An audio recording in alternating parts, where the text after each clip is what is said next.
All right, let's talk about a really fascinating, kind of backwards financial puzzle.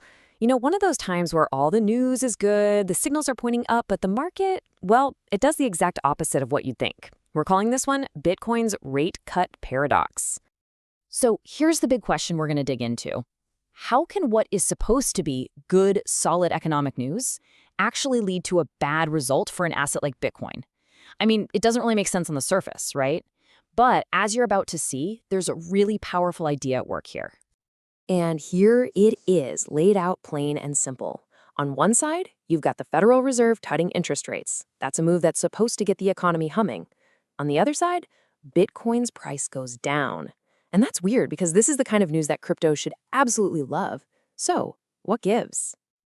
Okay, so let's zoom in on the exact moment that kicked this whole thing off. It was a day that definitely had a lot of people in the markets just scratching their heads.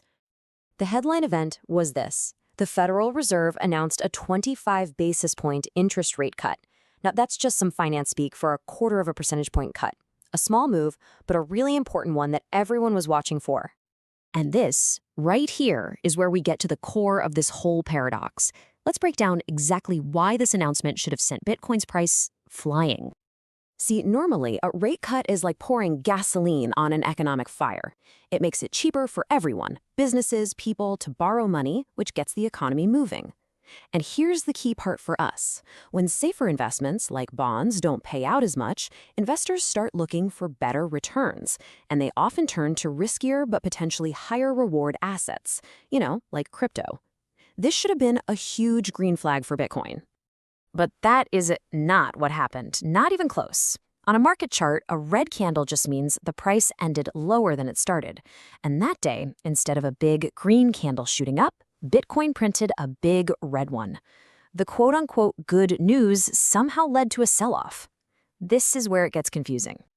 So how do we make sense of this?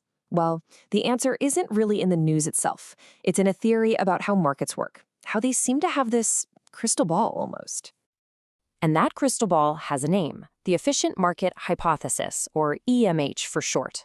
The idea is actually pretty simple. It says that by the time you or I hear a piece of news, it's already old news. The market has already digested all the rumors, all the predictions, and all the possibilities, and baked it right into the price. You can think of it like this. First, a piece of information gets out there. Then, traders start making their bets, trying to guess the outcome. And finally, the price moves to reflect what everyone thinks is going to happen. And this all happens long before the official announcement ever comes out. And in this particular case, we can see that theory playing out perfectly in the real world. It's not just an idea. We can actually see the proof. The key that unlocks this entire mystery, it all comes down to this one single number, 92%. So what is that 92%? It's this. Market data show that a 25 basis point rate cut was already priced in with a 92% probability. Think about that. The market wasn't just guessing, it was overwhelmingly certain this was going to happen. It was practically a done deal in the market's eyes. So here's the bottom line. When the Fed finally got on the microphone and made it official, nobody was surprised. It was just a confirmation of what pretty much everyone already knew was coming. There was no new, exciting information to push the price any higher. Okay, so that explains why the price didn't shoot up. But it doesn't really explain why it went down, does it? I mean, if the news was exactly what was expected, shouldn't the price have just stayed flat? Well, this is where the market gets even more interesting. While that 25 basis point cut was the huge favorite, there was a small part of the market that had placed bets on an even bigger move, like a 50 basis point cut. They weren't just betting on good news, they were positioned for great news. So when the announcement came out and it was only the 25 basis point cut, it confirmed what most people thought, but it didn't deliver that bigger surprise.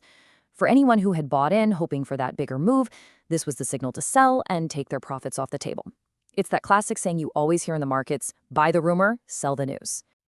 So, what's the big lesson here? Well, first, in markets like these, the headlines themselves don't really move the price. It's the surprise that matters. The real action happens in that gap between what everyone thought was going to happen and what actually happened. And that kind of leaves us with a final question to think about. The next time you see some huge market-moving headline flash across your screen, you got to ask yourself, is this really new information? Or has the market already thrown the party and you're just showing up for the cleanup? Something to think about.